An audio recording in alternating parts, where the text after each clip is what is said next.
जुलम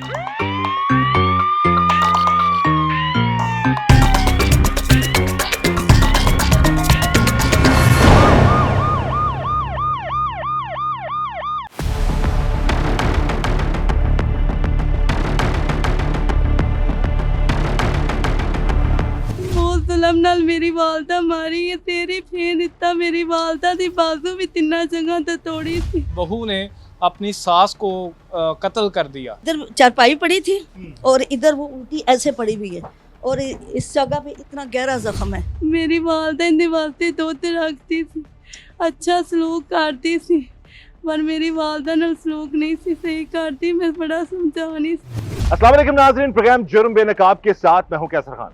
नाज़रीन, मोहब्बत, एहतराम और रिश्तों का तकद्दुस, क्या ये हमारे मुआशरे में ये सब खत्म होता जा रहा है? एक ऐसा रिश्ता जिसे मां और बेटी का मुतबादिल कहा जाता है, अगर उसी रिश्ते में नफरत की आग भड़क उठे तो उसका अंजाम बहुत होलनाक होता है।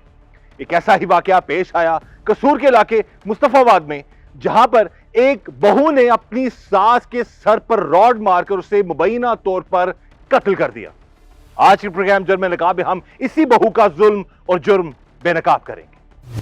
इस वक्त जी हमारे साथ मौजूद है मुस्तफाबाद में हमारे नुमाइंदा फैजान शरीफ, और उनसे हम बात करते हैं इस केस के हवाले से। जी फैजान, बताइएगा। जी बिल्कुल कैसर भाई, ये वाकया जुमेरात को 18 तारीख को सुबह 9:30 बजे मुस्तफाबाद के इलाका नवा था में पेश आया है, जहाँ पे बहू ने अपनी सास को कत्ल कर दिया। अच्छा, ये बहू ने एक बाले जुर्म जैसा कि बता रहे हैं कर लिया है, तो उसने कोई ड्रामा भी रचाया था बच्चे जी का? उन्होंने ड्रामा भी रचाया कि 2 खवातीन आई हैं, उन्होंने चोरी करने के इरादे से आई थी, लेकिन वो मार उनका गई जो सास को। उनको मार गई। लेकिन बाद में जब पुलिस ने तफ्तीश की है तो पता चला कि उनकी बहू ने उनका कत्ल किया। किसी बेटे के लिए अपनी माँ को खून में लथपथ जमीन पर पड़ा देखना क़यामत से कम नहीं होता। वो बेटी जो अपनी माँ को भाभी के साथ घर छोड़कर गई थी, वापसी पर उसे माँ की लाश मिली। मकतूला की बहू अक्सर उससे तल्ख कलामी करती और बदतमीजी भी करती थी, लेकिन सास और ससुर हर बार उसे माफ कर देते। पर उन्हें ये क्या मालूम था कि जिससे वो अपने घर की बहू बनाकर लाए हैं, वही एक दिन उन पर जुल्म की इंतहा कर देगी। मकतूला की बेटी ने अपनी भाभी के रवैये और असल हकीकत के बारे में दिल दहला देने वाले इंकिशाफात किए। जी हमारे साथ मौजूद है मकतूला की बेटी, और इनसे हम बात करते हैं कि इनकी जो भाभी हैं उनका रवैया इनकी वालदा के साथ कैसा था, और जिस दिन ये अपनी बेटी की दवाई लेने गई उससे पहले क्या कोई घर में झगड़ा हुआ था। सबसे पहले बेटा, बड़ा अफसोस है हमें आपकी वालदा के साथ जो जुल्म हुआ। आप बताइएगा आपकी भाभी का रवैया कैसा था? मेरी वालदा ना मेरी भाभी का रवैया नहीं सी ठीक रहंदा। मैं घर नहीं सवाल भाभी ਨੂੰ समझा नहीं सा इस तरह ना करो। झगड़ा किस गल तो कर दी थी भाभी थोड़ी ज्यादा? भाभी ऐसे गल गल ते झगड़ा करते सी अम्मी नाल बिला वजह। अम्मी ने कभी सख्ती नहीं सी की? नहीं, अम्मी कदी सख्ती नहीं सी कीती। अम्मी सुत्ती पई नु आवाज नहीं सी देंदे। अम्मी सुत्ती पई, यानी कि आपे बुजुर्गी च आपे काम घर दे करदे? हां जी, घर दे सारे काम खुद करदे सी, सुत्ते रहंदे सी। भाई नु कहंदे सी कि कदी जाना काम ते भाई ने ते कहंदे सी इनु रोटी बना दे, ते झगड़ा करदी सी या कहंदी सी आपे कर लो। यानी कि अपने खावंद नु भी खाना नहीं सी बना के देंदी? अपने खावंद नु भी खाना नहीं सी बना के देंदी, वालदा नु भी नहीं सी पुछदी। अगर अम्मी किते कह देंदे सी तबीयत नहीं सी अम्मी दी ठीक, ते आंदे सी खाना बना दे, ते अम्मी नाल झगड़ा करदे सी। ते तुसी भी मदद करदे सो अपनी हाँ वालदा दी? जी, मैं वालदा दी मदद करनी सा। मैं समझानी सा मेरी वालदा नाल इस तरह ना बोलिया कर, लेकिन नहीं सी सही समझदी वालदा नाल। ते जिस दिन ਤੁਹਾਡੀ ਵਾਲਦਾ ਨੂੰ ਤੁਹਾਡੀ ਜਿਹੜੀ ਭਾਬੀ ਨੇ ਮਾਰਿਆ ਹੈ, हाँ जी, ਉਸ ਦਿਨ ਤੁਸੀਂ ਕਿੱਥੇ ਸੋ और ਜਦੋਂ ਵਾਪਸ ਆਏ तो ਕੀ ਹਾਲਾत ਸਨ? मेरी बेटी मोशन कर रही सी बार बार। अब्बू भाई चले गए सी। वालदा कह रही सी कि अगर पहले दी तबीयत खराब होंदी ते तू भाई नु घर रख लैंदी, ते ना जांदी तू, मैं ना जांदी, ते मेरी वालदा ना इस तरह होंदी। पर मेरी वालदा कहंदी मैं तेनू पैसे देनी है, जा छोटी जाके दवाई ले आ। मैं पैदल गई चाचू दी बेटी नु नाल लैके आइए। मैं दुकान दे अंदर ही गई हाँ, ते मगर मामू दा बेटा आ गया, आंदा शमैला घर आई आ। मैं घर आई हाँ, वालदा ਦਾ ਸਿਰ ਹੀ ਫਿਸਿਆ ਪਿਆ ਸੀ। अस्तगफुरुल्लाह। ਵਾਲਦਾ ਦਾ ਸਿਰ ਹੀ ਫਿਸਿਆ ਪਿਆ ਸੀ। ਵਾਲਦਾ ਖਤਮ ਹੋਈ ਪਈ, ਮੈਨੂੰ ਤਕੀਦਾਂ ਕਰਦੀ ਸੀ ਤੀਏ ਧਿਆਨ ਨਾਲ ਜਾਵੀ। ਮੈਨੂੰ ਇਨਸਾਫ ਚਾਹੀਦਾ, ਮੇਰੀ ਵਾਲਦਾ ਨਾਲ ਜਿਸ ਤਰ੍ਹਾਂ ਜ਼ੁਲਮ ਕੀਤਾ ਹੈ, ਬਹੁਤ ਜ਼ੁਲਮ ਨਾਲ ਮੇਰੀ ਵਾਲਦਾ ਮਾਰੀ ਹੈ। ਤੇਰੀ ਫੇਰ ਦਿੱਤਾ, ਮੇਰੀ ਵਾਲਦਾ ਦੀ ਬਾਜ਼ੂ ਵੀ 3 ਜਗ੍ਹਾ ਤੇ ਤੋੜੀ ਸੀ। ਮੇਰੀ ਵਾਲਦਾ ਇਹਦੇ ਵਾਸਤੇ ਦੁੱਧ ਰੱਖਦੀ ਸੀ, ਅੱਛਾ ਸਲੂਕ ਕਰਦੀ ਸੀ, पर मेरी वालदा नाल सलूक नहीं सी सही करती। मैं बड़ा समझानी। ये जी बेटी है अभी भी माँ की तकलीफ में है, अल्लाह रहम करे। ये मेरी किसी वालदा दुश्मन को ना नाल दिखाए। बहुत जुल्म कीता है, मेरी वालदा दा सिर ही फेर दिता। ये बता रही है कि इसकी वालदा जो है उनका सर ही इस हद तक उसने मारा था कि पूरा सर जो है चैनियां मारियां मेरी वालदा दे सिर 'ਚ।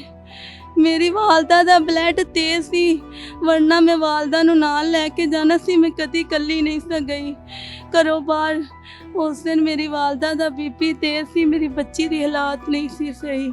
मैं नाल लै गई वहाँ बच्ची नूं। अम्मी कहंदी पुत्तर मैं ठीक है, तू चली जा, अल्लाह दी सुबुर्द खैर नाल जावीं, सड़क ध्यान नाल लंघी। ये माँ की ताकीद होती है हमेशा जब ताकीद बच्चा कोई होती जाता है ना बाहर, जो ये बच्ची बता ਜਦੋਂ रही मैं है। घरों घर आई, वालदा दा सिर ही फिसिया पिया सी, बीपी तेज सी। मेरी वालदा नूं पई नाल जुल्म होया है। जब बहू ने सास के सर पर आहनी रॉड से वार किया तो घर में चीखो पुकार मच गई। मकतूला की आवाज सुनकर पड़ोसन फौरन घर पहुंची, जहां उसने खौफनाक मंजर देखा। सास खून से लथपथ जमीन पर गिरी पड़ी थी और बहू वहीं मौजूद थी। पड़ोसन ने टीम जुर्म नकाब के सामने इस दर्दनाक वाकये की पूरी कहानी बयान की कि किस तरह बहू ने सास को मौत के घाट उतारा और फिर कत्ल छुपाने के लिए डकैती का ड्रामा रचाया। इस वक्त हम आ चुके हैं क्राइम सीन पर, जाए वकुआ पर, जहां पर एक बहू ने मुबैना तौर पर अपनी सास को अपने जुल्म का निशाना बनाया और उसको मारकर फेंक दिया। इस वक्त जो ऐनी शाहिद हैं वो यहाँ पर मौजूद हैं, ये हमसाई भी हैं और सबसे पहले यहाँ पर पहुंची हैं। इनसे पूछते हैं कि इन्होंने अपनी आंखों से क्या देखा। जी माँ जी बताइएगा। इधर चारपाई पड़ी थी और इधर वो उल्टी ऐसे पड़ी हुई है, और इस जगह पे इतना गहरा जख्म है, और वो जब नीचे गिरी गया ना तो वो खून इधर निकल के इतनी जगह पे खून जमा पड़ा था, और साथ मगज भी निकल के फिसा उधर पड़ा हुआ था। और उल्टी पड़ी हुई थी, एक बाजू उसका ऐसे टूटा जो वो ऐसे मुड़ा पीछे पड़ा हुआ है, दोनों पाँव भी उसके ऐसे पीछे को निकले हुए हैं। तो आपको क्या लगता है कि पहले मार के फेंका गया हाँ या जी, पहले गिरी पहले है वो? इधर लेटी हुई है, वो सोई हुई है, उसके चार बजे सर में इधर सोई थी। हाँ जी, सर में मारा है। तो वो उसने चीख मारी, जब वो बेहोश हो गई फौरन सर की चोट की वजह से। ठीक है। इसने थोड़ी देर देखा है, वो तड़पी है, 2-3 वार इसने फिर किए हैं उसको। जब वो मरने लगी है, इसने फौरन चारपाई, खून निकलने लगा है चारपाई पे, तो इसने फौरन चारपाई उल्टी कर दी है। जमीन इधर गिरी हुई थी। हाँ, यहाँ पर? इधर बिल्कुल इस जगह पे पड़ी थी। जी बेटा। इधर मेरी वालदा थी। अल्लाह ताला। ये जी बच्ची भी बता रही है, बेटी इधर जिसने फर्स्ट टाइम अपनी वालदा को देख। इधर मेरी वालदा थी। बेटा आपको अल्लाह ताला हिम्मत दे, सब्र दे। फिर वो तो धक्का दे के इधर लगाया है, और ये दरवाजा बंद था, ये दरवाजा खुला हुआ था थोड़ा सा, इधर से प्लेजर आगे पड़ा हुआ है, कोई बंदा अंदर नहीं आ सकता था। मैं सबसे पहले आई हूँ, मैंने देखा है आके, जब वो साथ वाली ने चीखें मारी हैं तो मैं गली में ही थी। मैं बाहर निकल के फौरन मैं इधर आई हूँ, मुझे पता चला है कि क्या हुआ इधर, कि शायद कोई इनकी लड़ाई हो गई या किसी को बिजली लग गई है। मैं भाग के आई हूँ ना, तो इधर ऐसे उल्टी पड़ी हुई, कोई बंदा भी नहीं था उस वक्त। तो ये बहू किधर थी उस वक्त? ये इधर खड़ी थी इस वक्त। अच्छा। जब मैं आई हूँ तो मैंने आके फौरन पूछा इसको क्या हुआ, इसको क्या हुआ। कहती 2 औरतें आई थी, पहले कहती एक मर्द आया कोई अंदर। ठीक है। तो वो मैं तो बर्तन धो रही थी, तो वो अंदर आया, तो उसने आके ना मेरी अम्मी के गले पड़ा है। तो मैं कहा तुम क्या कर रही थी, तुम नहीं अंदर आई? कहती नहीं, मैं बर्तन धोती रही हूँ। फिर काफ़ी देर बाद उसने दोबारा, जब और लोग इकट्ठे हो गए, ये अज्जा भी बाद में आए हैं, तो उस वक्त कहती है कि 2 औरतें आई थी, तो वो इसकी बालियाँ उतार रही थी, तो इसने मजम्मत की है, तो उन्होंने इसको कत्ल कर दिया, गले पे छुरी फेर दिया है, ज़िबा कर दिया है। और ये कुलती रही हैं, तो ये फ्रिज भी इसलिए इधर गिरा हुआ है। तो खुद इधर ज़रा सी इसने ऐसे छुरी का निशान लगाया हुआ था, गर्दन पे खुद ही उसने ऐसे नाखून मारे हुए थे अपने। ठीक है। कि ये मैं उछड़ाती रही हूँ, तो वो औरतों ने मेरे गले भी जख्म नाखून मारे हैं। ठीक है। तो वो जब इधर फ्रिज गिरा है, क्यों कहती है इनकी धींगा मुश्ती हुई है, तो वो गिर गई है, फ्रिज भी गिर गई है। तो मैं तो भाग के बाहर निकल गई हूँ। फिर तो ये बहू कह रही थी। हाँ जी, मैं आपको शक हो गया तो उसमें कि इस तरह का मामला को हो हमें सकता? उसी वक्त शक हो गया था।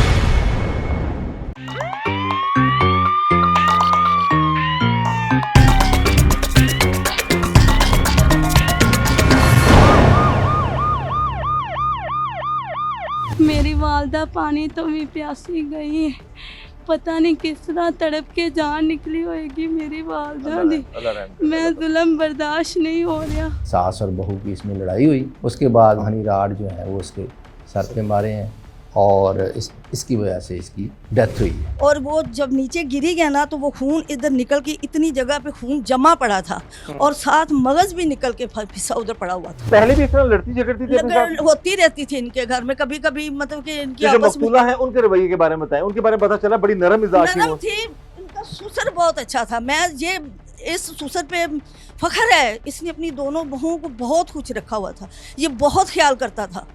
माएँ तो फिर भी कुछ ना कुछ किसी बात पे बोल पड़ती हैं, कुछ ना कुछ क्या ही देती हैं सासें तो, लेकिन ये इंतहाई धीमे दर्जे का बंदा है।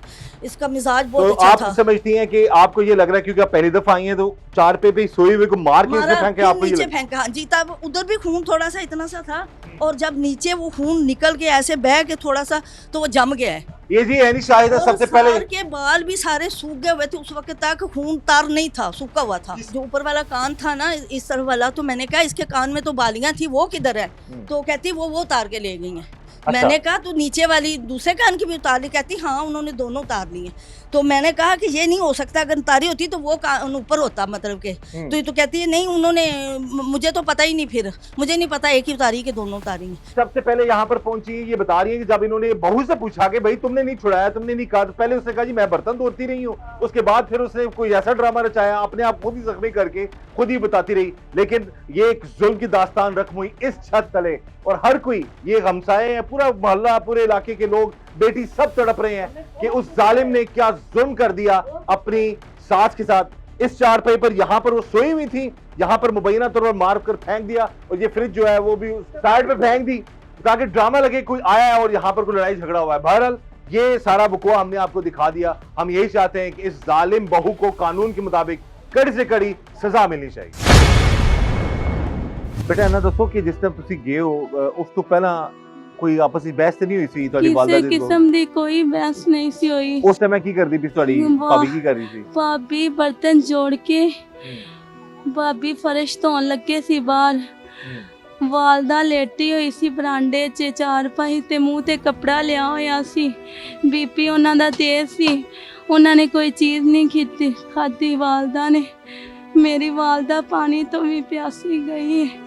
पता नहीं किस तरह तड़प के जान निकली होएगी मेरी वालदा दी।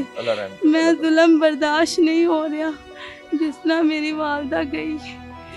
इतनी जालिम औरत थी जी वो मुबैना तौर पर, जिसने जिस दिन ये बच्ची गई अपनी बेटी को लेके उसी दिन इसकी वालदा की भी तबीयत खराब थी और वो लेटी हुई थी और उस वक्त वो थोड़ा बहुत घर का काम काज देख रही थी और उसी दौरान मुबैना तौर पर न जाने उसके ज़हन में क्या ऐसी शैतानियत आई कि उसने अपनी सास को बड़ी बेरहमी से कत्ल कर दिया। ये बच्ची बता रही है कि ये भी बड़ा समझाती थी अपनी भाभी को प्यार से कि वालदा का रवैया अपनी बहू के साथ बहुत अच्छा था। मेरी वालदा बहुत प्यार करती, बहुत ज्यादा।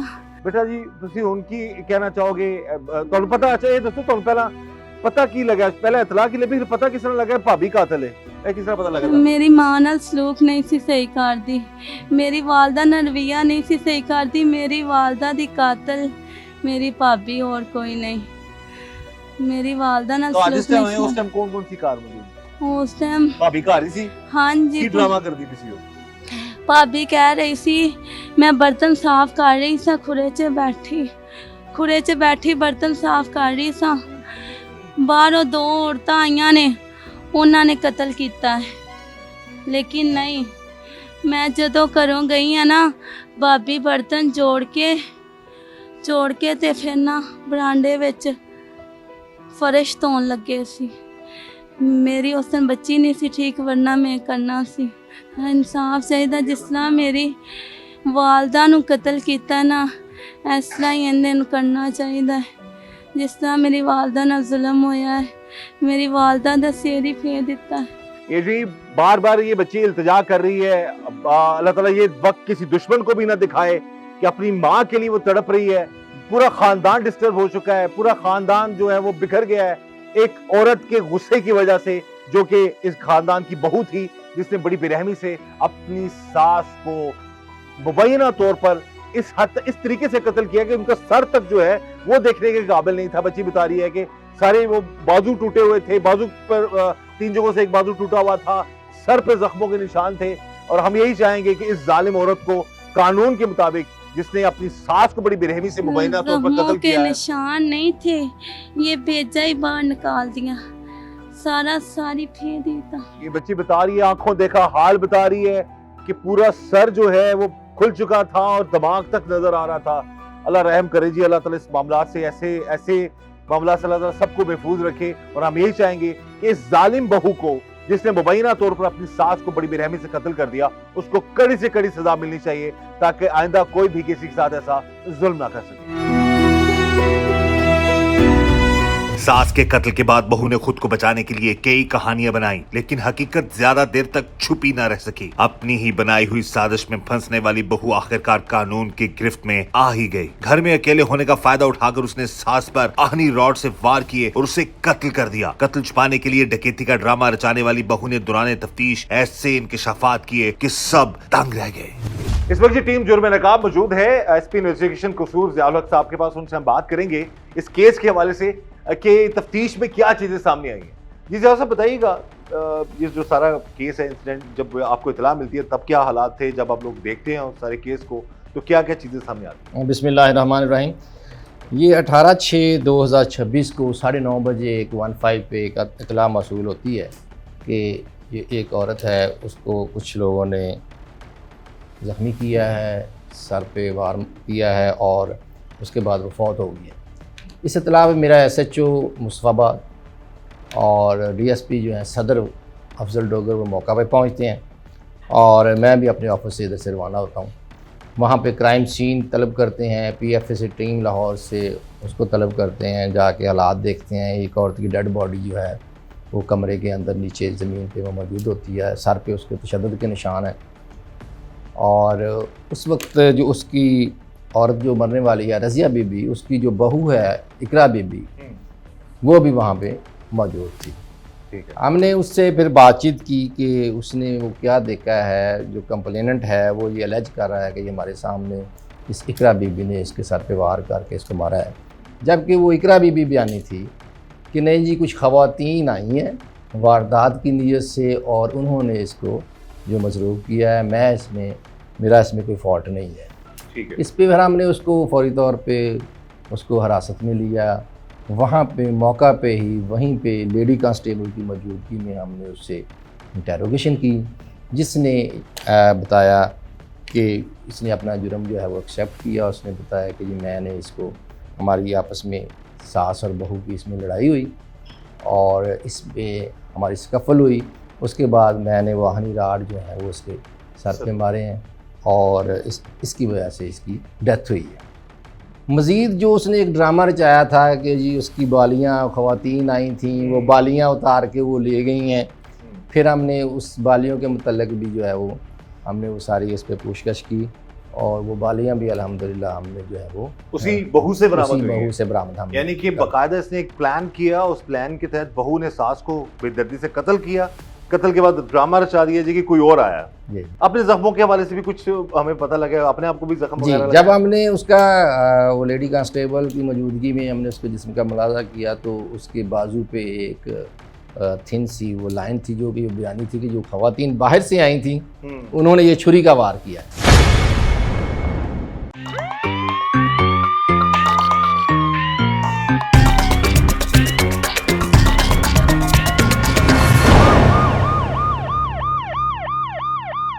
मेरा घर बर्बाद हो गया, छोटे छोटे मेरे बच्चे ने मैं मजदूरी कर रहा। ਉਹਨੇ ਮਾਈ ਨੇ ਵਿਚਾਰੀ ਨੇ ਆਪ ਹੀ ਉੱਠ ਕੇ ਆਪਦੇ ਬੰਦੇ ਨੂੰ ਸਵੇਰ ਨਾਸ਼ਤਾ ਕਰਕੇ ਕਰਾਉਣਾ, ਆਪਦੇ ਬੱਚੇ ਨੂੰ ਵੀ ਜਿਹੜਾ ਪੁੱਤਰ ਹੁੰਦਾ ਸੀ ਨਾਲ ਉਹਨੂੰ ਵੀ ਨਾਸ਼ਤਾ ਉਹਨੇ ਆਪ ਕਰਾ ਕੇ ਤੇ ਉਹਨੇ ਬਾਹਰ ਕੰਮ ਤੇ ਭੇਜਣਾ। ਉਹਨੇ ਨਹੀਂ ਉੱਠ ਕੇ ਉਹਨਾਂ ਨੂੰ ਨਾਸ਼ਤਾ ਕਰਾਉਣਾ। ਜੇ ਉਹਨੇ ਕਹਿ ਦੇਣਾ ਵੀ ਉੱਠ ਵਾ ਪੁੱਤਰ, ਮਤਲਬ ਵੀ ਆ ਇਹਨਾਂ ਨੂੰ ਨਾਸ਼ਤਾ ਕਰਾ ਦੇ, ਤੇ ਉਹ ਅੱਗੋਂ ਉਹਨੂੰ ਬੁਰਾ ਭਲਾ ਕਹਿਣ ਲੱਗ ਪੈਂਦਾ। ਉਹਦੇ ਹੱਥ 'ਚ ਇੱਕ ਰਾੜ ਸੀ, ਉਹਨੇ ਉਹਦੇ ਸਿਰ ਦੇ ਵਿੱਚ ਉਹ ਰਾੜ ਮਾਰਿਆ ਹੈਗਾ, ਘਰ ਪਿਆ ਸੀ। ਉਹਨੇ ਰਾੜ ਨਾਲ ਉਹਨੂੰ ਕਤਲ ਕੀਤਾ ਹੈਗਾ। बहू को बेटी की तरह प्यार करने वाले ससुराल में एक ऐसा खौफनाक वाकया पेश आया कि इंसानियत भी शर्मा जाए। जिस माँ ने अपने बेटे की मोहब्बत को कबूल करते हुए बहू को घर की इज्जत बनाया, उसी माँ को ऐसी दर्दनाक सजा मिली कि सुनकर रोंगटे खड़े हो जाएं। जिस बहू को सास ने अपनी बेटी समझकर घर में जगह दी, उसी ने आहनी रॉड के पेदर पे वार करके सास को मौत के घाट उतार दिया। मकतूला के शोहर ने अपनी बहू के जुल्म की ऐसी हकीकतें बयान की कि रूह कांप उठे। ये वाकया है जी, मुबैना तौर पर एक बहू ने अपनी ही सास के सर पर आहनी किसी चीज से वार किया और उसको कत्ल कर दिया, और उसके बाद फिर ड्रामा रचाया कि कोई आया और वो मारकर चला गया। इस वक्त हमारे साथ मौजूद हैं जो मकतूला हैं, उनके ये खावंद हैं, उनसे हम बात करते हैं जी। अच्छा, ये दसो सर जी, कितना अरसा हो गया सी ਤੁਹਾਡੇ ਬੇਟੇ ਦੀ ਸ਼ਾਦੀ ਨੂੰ? ਤਕਰੀਬਨ 4 ਸਾਲ ਹੋ ਗਏ ਨੇ। 4-4.5 ਸਾਲ ਹੋ ਗਏ ਨੇ ਜੀ। ਤੇ ਇੱਕ ਸ਼ਾਦੀ ਜਿਹੜੀ ਹੋਈ ਤੁਹਾਡੇ ਬੇਟੇ ਦੀ ਆਪਣੀਆਂ ਚ ਹੋਈ ਹੈ ਕਿ ਗੈਰਾਂ ਚ ਹੋਈ ਹੈ? 11 ਚ ਹੋਈ ਜੀ। ਗੈਰਾਂ ਚ ਹੋਈ ਹੈ ਜੀ। ਤੇ ਇਹ ਮਾਮਲਾਤ ਕੋਈ ਲੜਾਈ ਝਗੜਾ ਚੱਲਦਾ ਸੀ ਤੁਹਾਡੀ ਜਿਹੜੀ ਦੋਜਾ ਨੇ, ਤੁਹਾਡੀ ਬੀਵੀ ਨੇ, ਉਹਨਾਂ ਦਾ ਤੇ ਤੁਹਾਡੀ ਬਹੂ ਜੀ ਦਾ? ਐਸਾ ਤਾਂ ਕੋਈ ਨਹੀਂ। ਬਹੂ ਜਿਹੜੀ ਸੀ ਉਹ ਪਹਿਲੇ ਰੋਜ਼ਾ ਤੇ ਚਲੀ ਗਈ ਸੀ ਨਾਰਾਜ਼ਗੀ ਦਾ ਹਜ਼ਾਰ ਕਰਕੇ। ਅੱਛਾ। ਤੇ ਫਿਰ ਮਾਫੀ ਮੂਫੀ ਉਹਨੇ ਮੰਗੀ ਤੇ ਚਾਰ ਰਾਤ ਨੂੰ ਫਿਰ ਉਹਨੂੰ ਲੈ ਆਏ ਜੀ। ਅੱਛਾ, ਨਾਰਾਜ਼ਗੀ ਕਿਸ ਗੱਲ ਤੋਂ ਹੋਈ ਸੀ? ਨਾਰਾਜ਼ਗੀ ਘਰ 'ਚ ਬਸ ਕੋਈ ਥੋੜਾ ਜਿਹਾ ਕੰਮਕਾਰ ਤੋਂ ਸੁੱਤੀ ਠੱਤੀ ਰਹਿੰਦੀ ਸੀ, ਤੋਂ ਕਹਿੰਦੀ ਸੀ ਕੰਮ ਕੁਮ ਕਰੋ ਉੱਠ ਕੇ, ਇਸ ਚੀਜ਼ ਤੋਂ ਨਾਰਾਜ਼ ਐਸਾ ਹੀ ਨਾਰਾਜ਼ਗੀ ਜੀ। ਤੇ ਤੁਹਾਡਾ ਬੇਟਾ ਕੀ ਕਰਦਾ ਹੈ? ਬੇਟਾ ਮੇਰੇ ਨਾਲ ਮੈਂ ਮਿਸਤਰੀਆਂ ਕੰਮ ਕਰਨਾ, ਬੇਟਾ ਮੇਰੇ ਨਾਲ ਮਜ਼ਦੂਰੀ ਵਗੈਰਾ ਕਰਦਾ, ਨਾਲ ਕੰਮ ਕੁਮ ਸਿੱਖਦੇ ਨੇ। ਤੇ ਉਹਨਾਂ ਦਾ ਕਦੀ ਘਰ ਦੇ ਵਿੱਚ ਲੜਾਈ ਝਗੜਾ ਕੋਈ ਤਰ੍ਹਾਂ ਦਾ ਮਾਮਲਾ ਹੋਇਆ ਹੋਵੇ? ਛੋਟੇ ਮੋਟੇ ਜੋ ਆਮ ਘਰਾਂ 'ਚ ਹੁੰਦੇ ਨੇ ਉਹ ਹੀ ਸੀ ਰੂਟੀਨ ਵਾਈਜ਼। ਐਸਾ ਨਹੀਂ ਸੀ ਕੋਈ ਵੀ ਕੋਈ ਮਕਸਦ ਬਹੁਤ ਮਾਰ ਕੁਟਾਈ ਜਾਂ ਉਰਾਂ ਪਰਾਂ ਨਹੀਂ, ਛੋਟਾ ਮੋਟੇ ਤਾਂ ਜਿਵੇਂ ਆਮ ਘਰਾਂ 'ਚ ਝਗੜੇ ਹੋ ਜਾਂਦੇ ਨੇ। ਤੇ ਜਿਸ ਦਿਨ ਇਹ ਵਾਕਿਆ ਹੋਇਆ ਵੇ ਜੀ, ਉਸ ਦਿਨ ਘਰ ਕੌਣ ਕੌਣ ਸੀ? ਉਸ ਦਿਨ ਘਰ ਇੱਕ ਮੇਰੀ ਬੇਟੀ ਸੀ, ਇੱਕ ਮੇਰੀ ਬੀਵੀ ਸੀ, ਇੱਕ ਮੇਰੀ ਨੂੰਹ ਸੀ। ਤੁਸੀਂ ਘਰ ਆਏ, ਤੁਹਾਨੂੰ ਇਤਲਾ ਲੱਭੀ ਹੈ, ਉਸ ਟਾਈਮ ਕੀ ਹਾਲਾਤ ਸਨ ਘਰ ਦੇ? ਮੈਂ ਜੀ ਘਰ ਆਇਆ ਤਾਂ ਮੇਰੀ ਜਿਹੜੀ ਨੂੰਹ ਸੀ ਉਹਦੇ ਹੱਥ 'ਚ ਇੱਕ ਰਾੜ ਸੀ, ਉਹਨੇ ਉਹਦੇ ਸਿਰ ਦੇ ਵਿੱਚ ਉਹ ਰਾੜ ਮਾਰਿਆ ਹੈਗਾ। ਘਰ ਪਿਆ ਸੀ, ਉਹ ਮੋਟਰਸਾਈਕਲ ਦੇ ਅੱਗੇ ਲਾਉਣ ਵਾਲਾ ਸੀ, ਉਹਨੇ ਰਾੜ ਨਾਲ ਉਹਨੂੰ ਕਤਲ ਕੀਤਾ ਹੈਗਾ। ਡਰਾਮਾ ਤਾਂ ਫਿਰ ਉਹਨੇ ਇਹ ਕੀਤਾ ਨਾ ਕਿ ਮੇਰੇ ਨਾਲ ਇੱਥੇ 2 ਜਨਾਨੀਆਂ ਆਈਆਂ ਨੇ ਤੇ ਉਹ ਇੰਨੀਆਂ ਵਾਲੀਆਂ ਲਾ ਕੇ ਲੈ ਗਈਆਂ ਹੈਗੀਆਂ ਨੇ, ਤੇ ਮੈਂ ਇਸ ਵਾਸਤੇ ਇਹ ਚੀਜ਼ ਹੈਗੀ ਉਹ ਇਹੋ ਜਿਹਾ ਡਰਾਮਾ ਕਰਦੀ ਸੀ। ਜਦ ਕਿ ਵਾਲੀਆਂ ਉਹਦੇ ਕੋਲੋਂ ਪੁਲਿਸ ਨੂੰ ਉਹਨੇ ਦੱਸਿਆ ਹੈਗਾ, ਤੇ ਉਹ ਪੁਲਿਸ ਵਾਲੇ ਨੇ ਇੱਕ ਸੇਫ ਦੇ ਰੱਖਣੇ ਦੇ ਵਿੱਚੋਂ ਰਾਤ ਨੂੰ ਰੱਖਣਾ ਨਹੀਂ, ਉਹਦੇ ਪੈਰ ਜਿਹੜੇ ਹੁੰਦੇ ਨਾ ਪੈਰ ਸੇਫ ਦੇ, ਉਸ ਸੇਫ ਦੇ ਪੈਰ ਦੇ ਵਿੱਚੋਂ ਉਹ ਰਾਤ 12 ਵਜੇ ਵਾਲੀਆਂ ਕੱਢ ਕੇ ਲਗਾਇਆ ਨੇ, ਔਰ ਸਾਨੂੰ ਦੱਸ ਕੇ ਵੀ ਗਏ ਨੇ। ਅੱਛਾ, ਤੇ ਹੁਣ ਤੁਹਾਨੂੰ ਪੁਲਿਸ ਵਾਲਿਆਂ ਨੇ ਕੀ ਦੱਸਿਆ ਕਿ ਕਿਸ ਤਰ੍ਹਾਂ ਤੁਹਾਡੀ ਨੂੰਹ ਨੇ ਆਪਣੀ ਸੱਸ ਨੂੰ ਮਾਰਿਆ ਹੈ, ਕਿਸ ਵਜ੍ਹਾ ਤੋਂ ਮਾਰਿਆ ਹੈ? ਪੁਲਿਸ ਨੇ ਜੀ ਹਾਲੇ ਸਾਨੂੰ ਕੁਝ ਵੀ ਨਹੀਂ ਦੱਸਿਆ, ਲੇਕਿਨ ਪੁਲਿਸ ਨੇ ਸਾਡੇ ਨਾਲ ਬਹੁਤ ਅੱਛਾ ਕੋਆਪਰੇਟ ਕੀਤਾ ਹੈਗਾ। SHO ਸਾਹਿਬ ਨੇ, SP ਸਾਹਿਬ ਨੇ, DSP ਸਾਹਿਬ ਨੇ ਫੌਰੀ ਮੌਕੇ 'ਤੇ ਲਾਹੌਰੋਂ ਟੀਮਾਂ ਮੰਗਾਈਆਂ, ਉਹਨਾਂ ਜੋ ਕ੍ਰਾਈਮ ਵਾਲੀ ਜਾਂ ਜੋ ਵੀ ਹੈਗਾ ਸੀ ਉਹ ਸਾਰਾ ਕੁਛ ਉਹਨਾਂ ਕੀਤਾ। ਕਿੰਨੇ ਜ਼ਖਮ ਆਏ ਨੇ, ਕੋਈ ਪਤਾ ਲੱਗਾ ਤੁਹਾਨੂੰ? ਉਹਦੇ ਸਿਰ 'ਚ ਜੀ ਦੱਸਦੇ ਜਿਹੜੇ ਨਾਲ ਗਿਆ ਸੀ, ਮੈਂ ਤਾਂ ਜ਼ਾਹਿਰ ਇੱਥੇ ਸਾਂ, ਕਹਿੰਦੇ ਸੀ 3 ਬੜੇ ਗਹਿਰੇ ਜ਼ਖਮ ਨੇ ਉਹਦੇ ਸਿਰ ਦੇ ਵਿੱਚ ਰੋਡ ਦੇ। ਇੱਕ ਤਕਰੀਬਨ ਕੋਈ ਇੰਚੀ 1.5 ਇੰਚੀ ਦੇ ਜ਼ਖਮ ਨੇ ਗਹਿਰੇ ਗੋਲ ਕਿਸਮ ਦੇ, ਇਸ ਤਰ੍ਹਾਂ ਉਹ ਜਿਵੇਂ ਉਹ ਰਾਡ ਦੇ ਅੱਗੇ ਬਣਿਆ ਹੁੰਦਾ ਨਾ ਮੋਟਰਸਾਈਕਲ ਦਾ, ਉਹ ਹੁੰਦੇ ਇੰਨੇ ਨੇ। अपनी ही सास को मुबैना तौर पर बड़ी बेरहमी से कत्ल करने के बाद बहू ड्रामा रचा रही थी कि कोई औरतें आई हैं, वो बालियां उन्होंने छीनी है, सास को कत्ल किया है और वो चली गई है। लेकिन कत्ल छुपता नहीं है, जुल्म और जुर्म छुपता नहीं है, हकायक सामने आ जाते हैं। तो पुलिस ने बर वक्त कार्रवाई की और उसी दिन ही पता लगा लिया कि कातिल कोई और नहीं, उसकी बहू है मकतूला की। इस वक्त हमारे साथ मौजूद हैं ये साबका काउंसलर भी हैं और हमसाए हैं, फैमिली टर्म्स हैं इनकी। इस विक्टिम फैमिली के साथ इनसे हम बात करते हैं। ਤੁਸੀਂ ਕਿਉਂਕਿ ਕਾਫੀ ਕਰੀਬੀ ਹੋ ਇਸ ਖਾਨਦਾਨ ਦੇ, ਤੇ ਇਹ ਦੱਸੋ ਕਿ ਜ਼ਿਆਦਾ ਪਸੰਦ ਕੀ ਜ਼ਾਹਿਰ ਹੈ ਬਜ਼ੁਰਗ ਝੜਕਦੇ ਵੀ ਨੇ, ਸਮਝਾਉਂਦੇ ਵੀ ਨੇ, ਲੇਕਿਨ ਇਹ ਕਿ ਉਹਦਾ ਰਵੱਈਆ ਜ਼ਿਆਦਾ ਖਰਾਬ ਸੀ ਕਿ ਜਾਂ ਉਹਦੇ ਤੇ ਸਖਤੀ ਜ਼ਿਆਦਾ ਹੁੰਦੀ ਸੀ, ਜਾਂ ਇਸ ਹੱਦ ਤੱਕ ਚਲੀ ਗਈ ਹੈ ਜਾਂ ਜਿਹੜੇ ਮਾਰਿਆ ਹੈ ਉਹਦਾ ਰਵੱਈਆ ਜਿਹੜਾ ਉਹ ਸਹੀ ਨਹੀਂ ਸੀ? ਨਹੀਂ ਜੀ, ਉਹ ਵੇਖੋ ਘਰ ਦੇ ਵਿੱਚ ਉਹਨੋਂ ਹੈ, ਬਹੂ ਹੈ, ਸੱਸ ਬੁਲਡੀ ਹੈ, ਉਹਦੇ ਪੋਤਰੇ ਦੋਤਰਿਆਂ ਵਾਲੀ, ਇੰਨੀ ਉਮਰ ਦੀ ਕਿ 2 ਪੋਤਰੇ ਦੋਤਰਿਆਂ ਵਾਲੀ, ਉਹ ਹਿਸਾਬ ਲਾ ਲਓ ਵੀ 60-65 ਸਾਲ ਦੇ ਕਰੀਬ ਉਮਰ ਹੈਗੀ। ਹੁਣ ਨੌ ਜਿਹੜੀ ਉਹ ਸੁੱਤੀ ਰਵੇ ਤੇ ਨੋ ਸੱਸ ਜਿਹੜੀ ਉੱਠ ਕੇ ਕੰਮ ਕਰੇ ਤੇ ਸੱਸ ਨੇ ਤਾਂ ਆਖਣਾ ਵੀ ਪੁੱਤਰ ਉੱਠ ਪਿਆ ਕੰਮ ਕਰ ਲੈ ਤੂੰ। यानी कि ਜਿਹੜੀ ਸੱਸ ਸੀ ਉਹਦੀ ਬਹੂ ਦੀ ਉਹ ਬੇਜਾ ਸਖਤੀ ਨਹੀਂ ਸੀ ਕਰਦੀ, ਉਂਝ ਜਿਸ ਤਰ੍ਹਾਂ ਸਮਝਾਈਦਾ ਉਸ ਤਰ੍ਹਾਂ ਸਮਝਾਉਂਦੀ ਅੱਬੇ ਬਿਲਕੁਲ ਬੜੀ ਸ਼ਰੀਫ ਔਰਤ ਸੀ। ਮਕਤੂਲਾ ਜਿਹੜੇ ਨੇ ਪੂਰੇ ਸਾਡੇ ਇੱਥੇ ਮਹੱਲੇ ਵਿੱਚ ਉਹਦਾ ਕੋਈ ਐਸਾ ਕਿਰਦਾਰ ਨਹੀਂ ਸੀ ਕਿ ਸਖਤ ਹੋਵੇ, ਬੜੀ ਅੱਛੀ ਔਰਤ ਸੀ।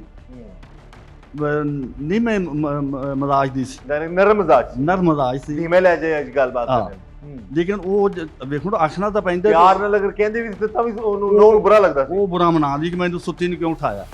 ਅੱਛਾ ਉਹਨੇ ਕਹਿਣਾ ਪੁੱਤਰ ਉੱਠ ਕੇ ਕੰਮ ਕਰ ਲੈ, ਉਹਨੇ ਕਹਿਣਾ ਲੈ ਕਰ ਲਾਂਗੀ ਤੂੰ, ਮਤਲਬ ਇਹ ਹੈ ਉਹ ਹੈ, ਮਤਲਬ ਬਦਤਮੀਜ਼ੀ ਵੀ ਕਰਦੀ ਸੀ, ਬਦਤਮੀਜ਼ੀ ਕਰਨੀ।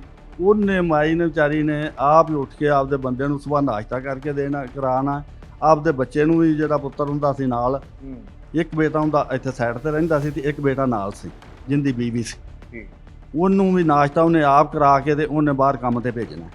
ਉਹਨੇ ਨਹੀਂ ਉੱਠ ਕੇ ਉਹਨਾਂ ਨੂੰ ਨਾਸ਼ਤਾ ਕਰਾਉਣਾ। ਜੇ ਉਹਨੇ ਕਹਿ ਦੇਣਾ ਵੀ ਉੱਠ ਪਾ ਪੁੱਤਰ, ਮਤਲਬ ਵੀ ਆ ਇਹਨਾਂ ਨੂੰ ਨਾਸ਼ਤਾ ਕਰਾ ਦੇ, ਤੇ ਉਹ ਅੱਗੋਂ ਉਹਨੂੰ बुरा भला कहने लग पेंगे। और मजीद इंटेरोगेशन में से क्या वजह है कि क्यों इतना वो उसको अपनी सास पे गुस्सा आ गया, या क्यों इतना वो चली सच चली गई उसने मार दिया, या इससे पहले कोई इनके आपस में लड़ाई झगड़े रहते थे? बेसिकली इकरा इसके बेटे की शादी जो है ये उसकी लव मैरिज थी। अच्छा, ये लव मैरिज थी। लव मैरिज में ये बाद में उसने अपने वालिदैन को कन्वेंस कर लिया, ये असलम जो है उसके बेटे ने, कि जी वो बाद में ये शादी फंक्शन में उसी तरह हुई। इसके बाद ऑफ एंड ऑन इनकी आपस में घर में लड़ाई होती रही। ये जो है नाराज़ होके अपने पेरेंट्स के पास वो चली गई। इसका जो ससुर था वो इंतहाई शरीफ आदमी है, वो चाहता था कि ये अगर इसने शादी कर ली है तो ये वापस आए। वो ईद पे फिर इसको वो लेके दोबारा अपने घर वापस आ गए, और उस वक्त इनकी सुलह थी। लेकिन घर में छोटी छोटी लड़ाइयाँ इस तरह होती रहती हैं, और वहीं से ही एक घर का एक छोटी लड़ाई जो है ये इतना मेजर इंसिडेंट का जो बायस बनी। अच्छा, आपने डेड बॉडी देखी होगी, उसकी बेटी मकतूला की बता रही है कि सर इस हद तक वो बिल्कुल पिचक चुका था, सर भी और दिमाग तक वो जो है वो नज़र आ रहा था। इस इतने ज़ालिमाना तरीके से इस हद तक चली गई। और उसमें उसके हेड पे 2 मेजर जो है वो चोट्स थी। वो डेफिनेटली जब एक कोई वार हो, लोहे का रॉड का वार हो, तो उस तरह वो पेनिट्रेट तो फिर उसमें सर में उसने किया, और काज ऑफ डेथ भी ज़ाहिर जो है वही है। और इसके जिसम पे कोई ये बहू बकायदा इसने एक बाले जुर्म कर लिया है अपना कि भाई मैंने ही मारा?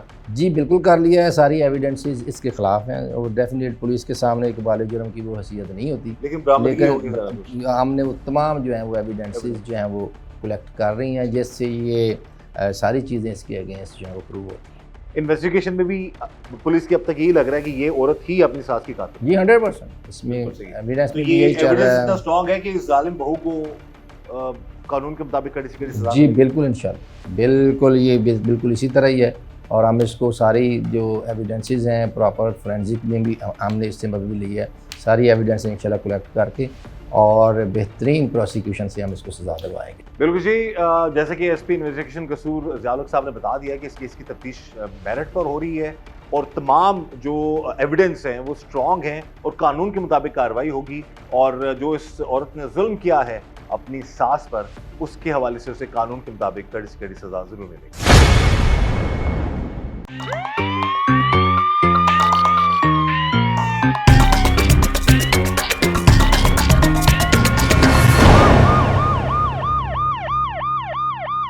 ਇਹ ਜਿਹੜੀ ਹੁਣ ਗੱਲ ਕੀਤੀ ਜਾ ਰਹੀ ਹੈ ਬਕੌਲ ਜੋ ਕਾਤਲ ਹੈ ਬਹੂ ਮੁਬੈਨਾ ਤੁਰ ਜਿਹਨੇ ਕਤਲ ਕੀਤਾ ਹੈ, ਇਹ ਕਿਹੜੀ ਔਰਤਾਂ ਆਈਆਂ ਸਨ ਮਾਰ ਕੇ ਚਲੇ ਗਈਆਂ, ਇਹ ਸਭ ਝੂਠ ਹੈ? ਔਰਤਾਂ ਆਈਆਂ ਹੀ ਨਹੀਂ? ਕੋਈ ਸੀਸੀਟੀਵੀ ਕੈਮਰਾ ਲੱਗਿਆ ਤੁਹਾਡੀ ਗਲੀ 'ਚ? ਕੋਈ ਕਿਸੇ ਨੇ ਆਂਦੇ ਜਾਂਦੇ ਕਿਸੇ ਨੇ ਵੇਖਿਆ ਹੋਏ, ਜਾਂ ਕਿਸੇ ਮਹੱਲੇਦਾਰ ਨੇ ਵੇਖਿਆ ਹੋਏ? नहीं जो है झूठ है, कुछ भी नहीं। कुछ भी नहीं है। हाँ, क्योंकि इब्तदाई खबर आई चली है औरतें आई हैं, औरतें मार कर चली गई।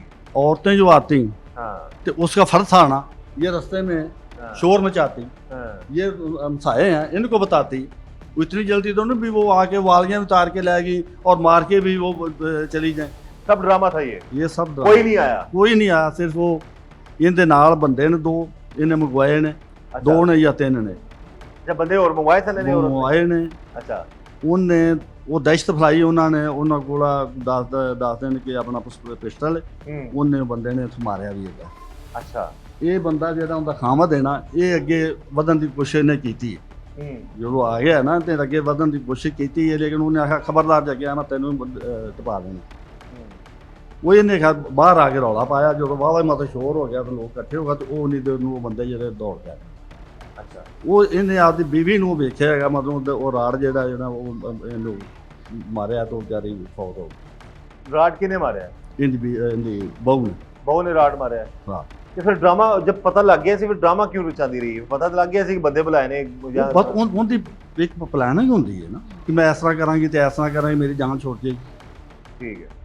ਉਹਦੀ ਪਲਾਨਿੰਗ ਸੀ ਆਪਣੀ हाँ। ਵੀ ਮੈਂ ਐਸਾ ਸ਼ੋਰ ਮਚਾਵਾਂਗੀ, ਮਤਲਬ ਬਾਹਰੋਂ ਆਈਆਂ। ਜੇ ਜੋ ਬਾਹਰੋਂ ਆਈਆਂ ਨੇ ਤੇ ਵਾਲੀਆਂ ਬਰਾਮਦ ਕਿਉਂ ਹੋ ਗਈਆਂ? ਵਾਲੀਆਂ ਉਹਨੇ ਉਹ ਛੁਪਾ ਕੇ ਰੱਖੀਆਂ ਤੇ यानी कि ਪੁਲਿਸ ਤੁਹਾਡਾ ਨੇ। ਇਹੀ ਕਹਿਣਾ ਵੇ, ਔਰ ਜਿਹੜੇ ਮਕਤੂਲਾ ਦੇ ਹਸਬੰਡ ਨੇ ਉਹਨਾਂ ਦਾ ਵੀ ਇਹੀ ਕਹਿਣਾ ਹੈ ਕਿ ਬਹੂ ਨੇ ਰਾਡ ਮਾਰ ਕੇ ਮਾਰਿਆ, ਦੋਸਤਾਂ ਪੁਲਿਸ ਨੇ ਵੀ ਇਹੀ ਕਿਹਾ। 110% ਉਸਨੇ ਮਾਰ। ਸਾਡੀ ਮਹੱਲੇ ਵਾਲੋਂ ਵੱਲੋਂ ਵੀ ਸਾਰੇ ਮਹੱਲੇ ਵੱਲੋਂ ਸਾਡੀ ਅਪੀਲ ਹੈ मोहतरमा मरियम नवाज अगे कि इंसाफ मिलना चाहिए। इंसाफ जोड़ा है ये मिलेगा तो अगे भी लोगों को नसीहत होगी बई असी नोवां नूं नसीहत होगी कि असी ज्यादती सੱਸ नाल नहीं करनी। अगर इनकी किसी किस्म की भी गफलत वरती गई तो बेइंसाफी होगी। इस वास्ते इन्हां अगे रिक्वेस्ट है साडे वालों कि इनका इंसाफ किया जाए तो इन्हों इनका इंसाफ का हक मिलना चाहिए ताकि आने वाला वक्त दे विच किसी को कोई ऐसी परेशानी ना हो या इहो जिहा ज्यादती इहो जिहा जुल्म ना हो। हम भी यही गुजारिश करेंगे इस केस की तफ्तीश मेरिट पर हो और जिसने जो जुल्म किया उसको कानून के मुताबिक कड़ी से कड़ी सजा मिले। ਤੁਸੀਂ ਮੁਤਮਈਨ ਹੋ ਪੁਲਿਸ ਦੀ ਕਾਰਗਰਦਗੀ ਤੋਂ? ਜੀ ਬੇਹੱਦ ਮੁਤਮਈਨ ਅਸੀਂ ਐਚਐਸ ਦੇ ਵੀ ਮਕਸੂਰ ਹਾਂ ਵੀ ਉਹਨਾਂ ਸਾਡੇ ਨਾਲ ਬੜਾ ਅੱਛਾ ਤਾਮਨ ਕੀਤਾ।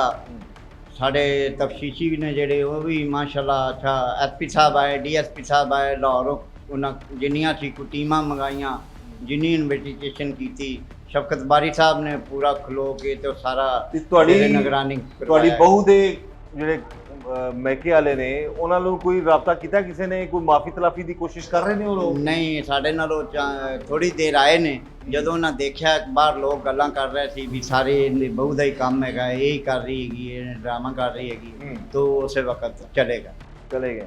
ਇੱਕ ਉਹਦੀ ਮਾਂ ਆਈ ਸੀ, ਇੱਕ ਉਹਦਾ ਬੇਟਾ ਆਇਆ ਸੀ। ਉਹਨਾਂ ਨੇ ਮਤਲਬ ਉਹਨਾਂ ਦਾ ਤੁਸੀਂ ਉਹਨਾਂ ਹੀ ਚਾਹੁੰਦੇ ਹੋ ਕਿ ਉਹਨੂੰ ਸਜ਼ਾ ਲੱਭਣੀ ਚਾਹੀਦੀ? ਅਸੀਂ ਇਹ ਨਹੀਂ ਕਿ ਸਾਨੂੰ ਇਨਸਾਫ। ਦੇਖੋ ਜੀ, ਮੈਂ ਗਰੀਬ ਆਦਮੀ ਹੈ, ਮੇਰਾ ਘਰ बर्बाद हो गया, छोटे छोटे मेरे बच्चे मैं मजदूरी कर रहा। जब देखो मैं घर संभाला, बेटी मेरी पहले तलाक हुई है, मैं की करा?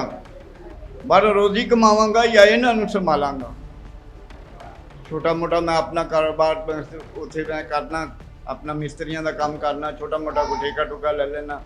लेकिन मैं हुण की कर सकना है? मैं गुजारिश करांगा वज़ीर आला पाकिस्तान मोहतरमा मरियम नवाज से भी, शहबाज शरीफ साहब से भी, मैनू इंसाफ मिलना चाहिए है। मेरे नाल जुल्म होया, ज्यादती हुई।